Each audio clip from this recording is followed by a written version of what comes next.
Welcome to You Belong Here, the place to be for positive stories of immigrant women from all around the world. You will meet inspiring women sharing their successes, challenges, and how they are living meaningful American dreams beyond professional and financial success. I am Porcia Chen Silverberg. This production of You Belong Here is coming to you from Palo Alto, California. My guest today is Guisselle Nunez.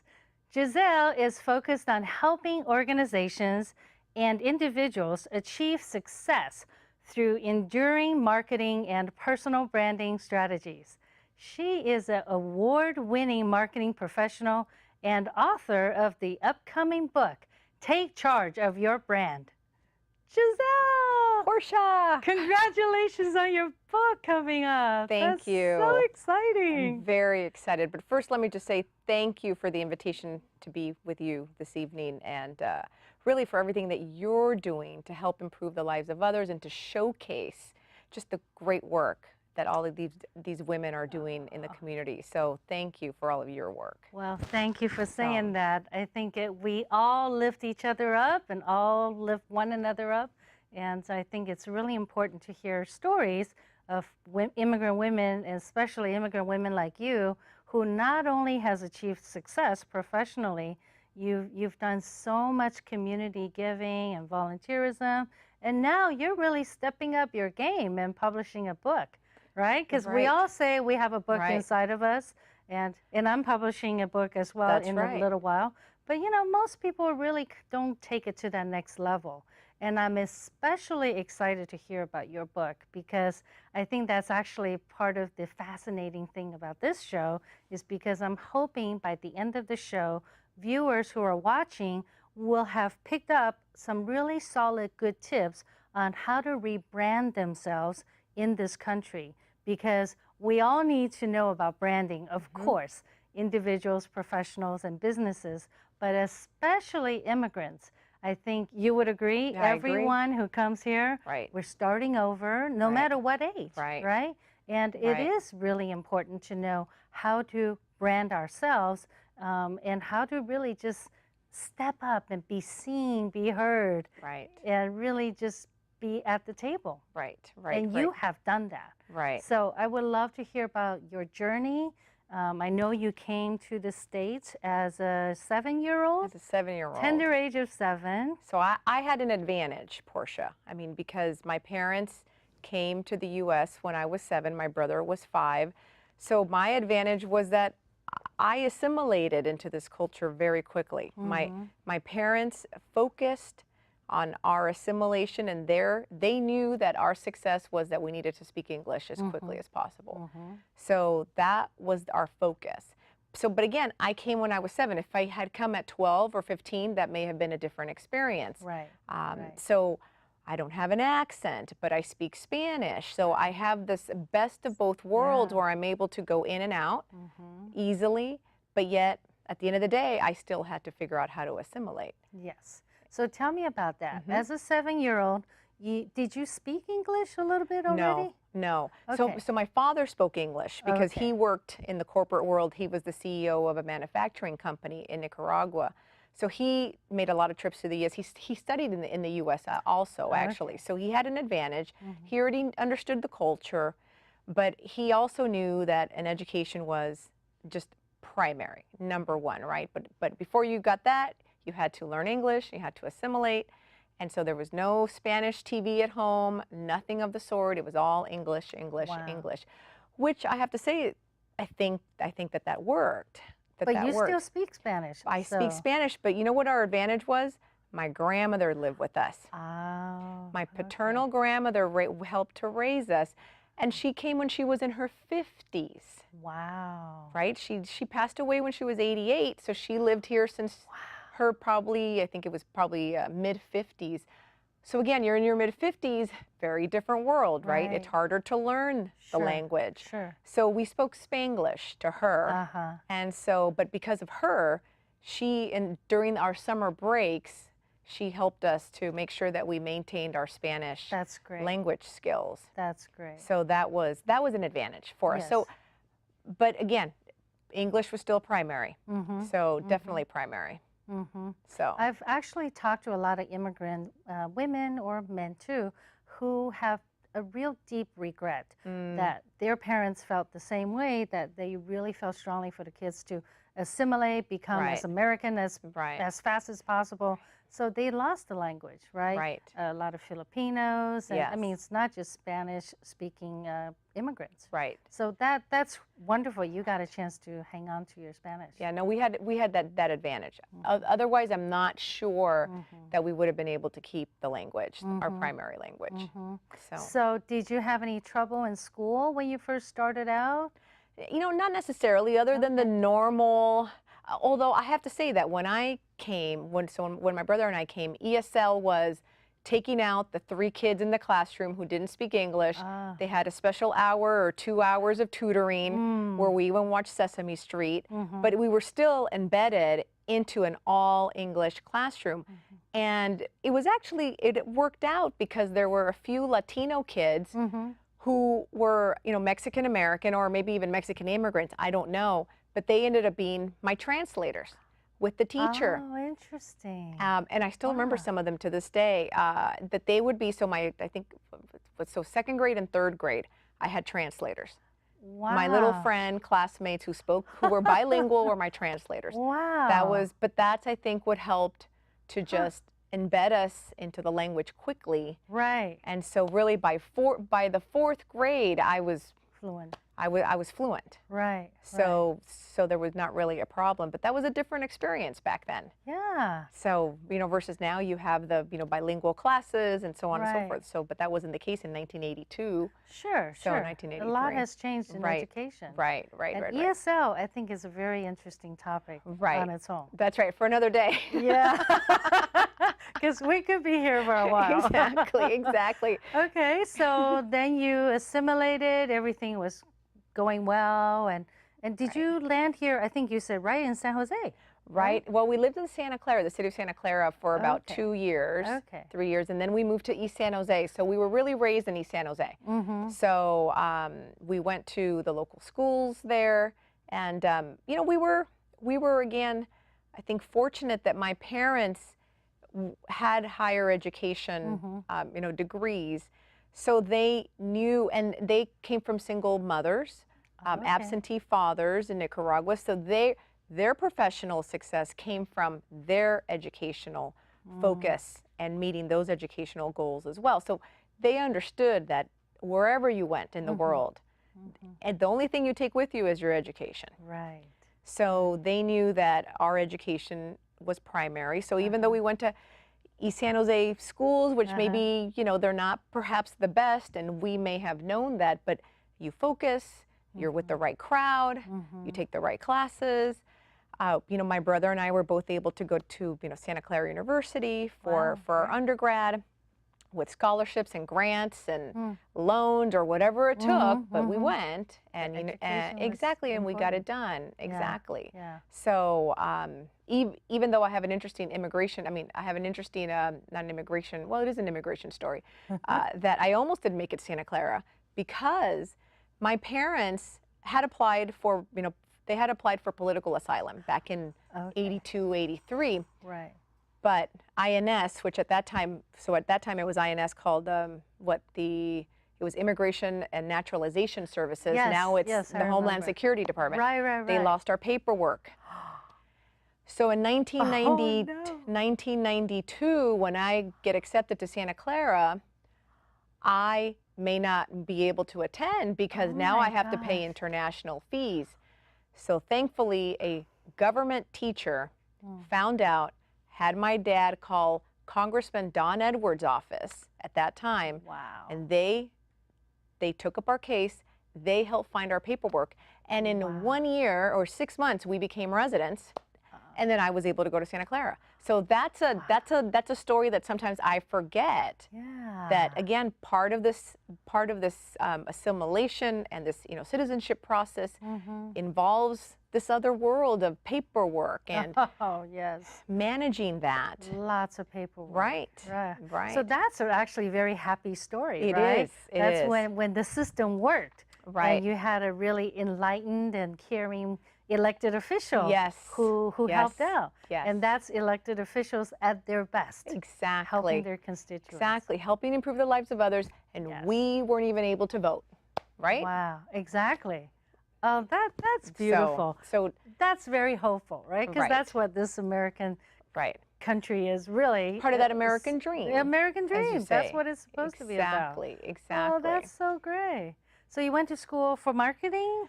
No, I No? I got my bachelor's Oh, in history and Italian because I wanted Wow. to be a teacher. Oh. But that option, plan A didn't work out, so I didn't have a plan B, so I really just stumbled into community relations, which then led me into public relations and marketing. And then at some point I said, okay, this is what I want to do. I like to help communicate the value of this product or of this organization. I like selling the idea of that this product is going to help you do something. So then that's when I went to get my master's degree in integrated marketing communications, and then that's where I really, I think that's when I started to really build my brand into what I felt I wanted to be known for, which was a marketing professional, and then also a community volunteer and an advocate. So that all came slowly, right, with time and finding your passion and things of that nature. But you were very strategic and very deliberate about that. Wow. Right. How did you come to that conclusion? Well, I mean, I think just to backtrack a little bit, and I share this in my book, Take Charge of Your Brand. I say take charge of your brand because sometimes we don't realize that we have a brand that other people know us for. They use words, adjectives to describe us already. You may not know what those are. So part of this exploration and this journey of owning and managing your brand is understanding how other people describe you, and then you figuring out whether that's how you want to be described. And so, so what happened with me was that my husband was an elected official. So he was the mayor of San Jose, big position. And so now we're married, and now I have to figure out who I am within this very important, position that he has and the work that he does. But I didn't want to just be known as the wife. Right. That just wasn't going to be me. Not you. I mean, we're a power partner, and I'm going to be supportive, but I have to figure out my own path and how I'm going to be supportive just as a power partner as well. Because I have to build my confidence, I have to know who I am, right? And what I bring to the table. So part of that branding journey for me started then, where I needed to figure out my identity and my brand. But there weren't really a lot of resources. No, not 18 years ago, 19 years ago. So I kind of just stumbled along and tried to figure it out. And at some point I thought, I'm going to be known to be a marketing professional. I want to be a community advocate. And so you just stumble through that, and then at some point I figured out, this was my strategy. This is really related to how you also market a product, because you're also a product. Right. So I just put the pieces together, and that's when I started to build. That's when I decided I wanted to share this strategy of how to build and own your brand with others. So that's sort of where that journey started, though. That's so great. And I think you worked for PBS at one point, too. I worked for KQED, yes. We have that in common. The local public media channel, Local public media channel, yes, absolutely. Exactly. That's right. So that's part of your community relations path, too. Right. I've worked in the public and in the private sector doing marketing communications, and I think, again, I figured out at some point that I could sell ice to Eskimos. So part of that is again that I was able to marry my love and passion for marketing communications because what that has in common with personal branding is that you're helping to communicate someone or something and their value. And once you're able to communicate that, everything else falls into place. So I have a question for you. I've spoken with quite a few women lately who are embarking on their Encore career.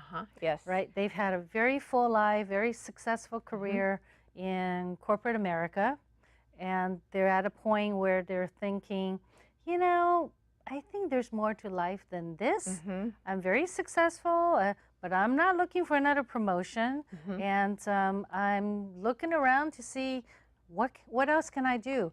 How Right. can I make a difference? Right. And in the context of immigrant women, they're the ones saying, you know, this country has given me so much. I really want to give back, but Right. what can I do?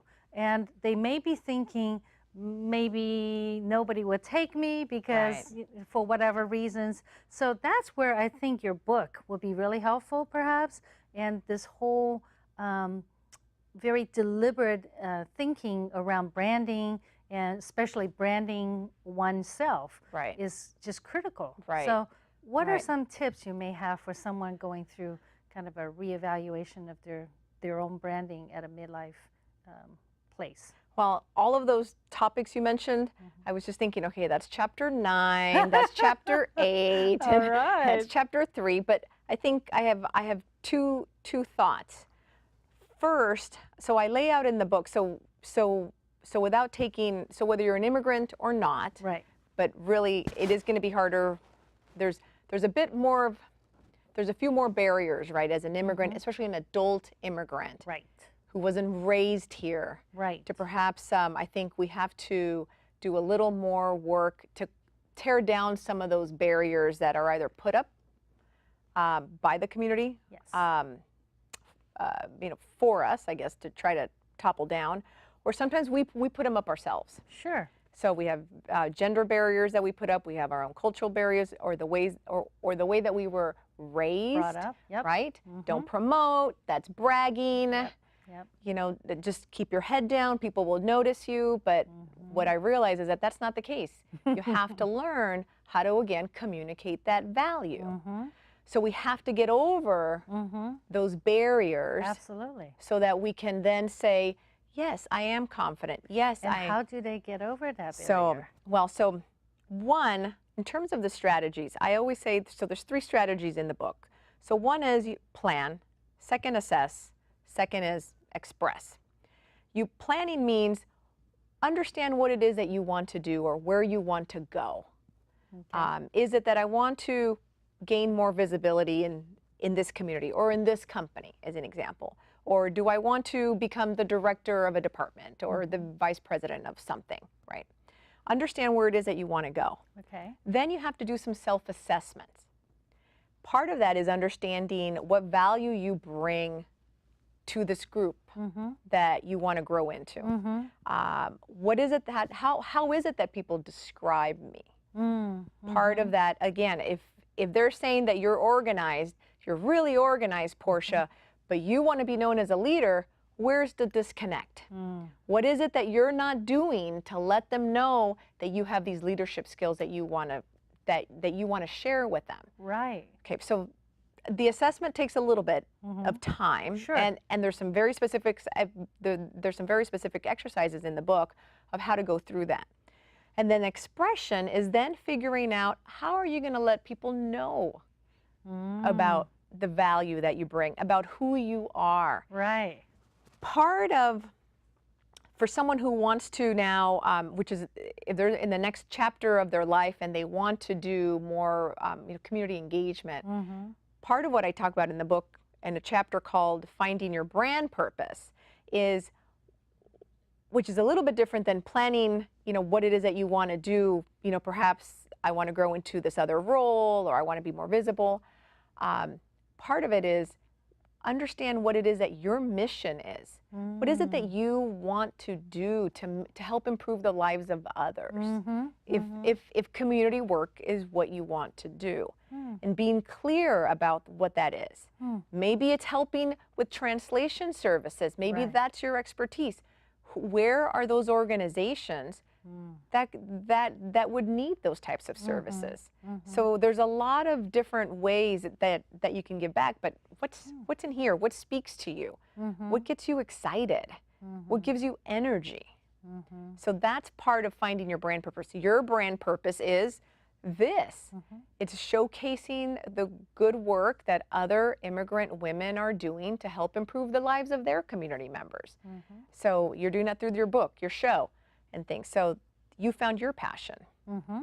So that's what I would say are at least some tips to really think about. Right, that's great. And that's also the same tip for community involvement, it sounds Exactly. like. That's really exactly. find out what your passion is, and then explore what's out there and get out there. Exactly. Right? Got to explore. Yes. Can't do it all from your own home. No, exactly. But you really got to be clear about what's in here. Right? What is it that I am passionate about? So what about those immigrants who come here as adults, and they were former engineers or doctors, lawyers? We've heard those stories, right? Yes. They come here, and because of their language or culture, for whatever reasons, they are the taxi drivers or maybe Lyft drivers these days, and doing the service industry. They're doing so many things that's just below their professional skills. So it's a real waste of human capital as well as spirit, right? Human spirit, to be doing something that's so not challenging and fulfilling. So do you have any advice for those folks? I just think of my parents' story. As I mentioned, that my dad was the CEO of a manufacturing company. He was an attorney by trade. And he and my mom was an HR professional at a bank, at the National Bank. They came there, again, even though you can take your education at anywhere in the world, that doesn't mean that it's going to be necessarily accepted. That degree from that other country may not is count. Probably not going to be accepted here, as an example. Right. So knowing and understanding that, my parents knew that they just had to get started somewhere. So my parents went from CEOs or executives at these different companies to, at that time, they were making floppy disks at the local Dyson company in Santa Clara. Wow. So cleaning floppy disks, waking up at 4 a.m. and that's the person I'm talking about. Exactly. But so that was their first job, and they knew that had to be their first entree into American society. Exactly, American side, but they had to figure out what was their plan, right? So without even knowing it, you have a plan. They have a plan. They had a plan. So my dad didn't have time. He realized he wanted to study and to take the bar, but he didn't have the time. Because he had to feed the family. So, but they still had a plan. Okay. So I would say, what is your plan, though? Because this option A may not have worked, but then they started their own businesses. Right? So then their business became service-oriented. That was related to legal services or accountant. Actually, my dad was also an accountant too. So that's what he ended up doing. My mom ended up opening up a travel agency. Wow. So again, what's your plan? I think you have to have a plan and then figure out where those resources are. So that actually makes a lot of sense. That's why so many immigrants start their own business. Right. Because they just cannot go into the same level of profession that they had back home. Exactly. But also goes to say how there's so many successful immigrant business owners that are adding to this country, to the richness, to the economy, and the greatness exactly. So that's really cool. And they're very successful. Many of them are very successful. So as my parents were, and we were very fortunate that was the case. But I think all in all, you still have to have a plan.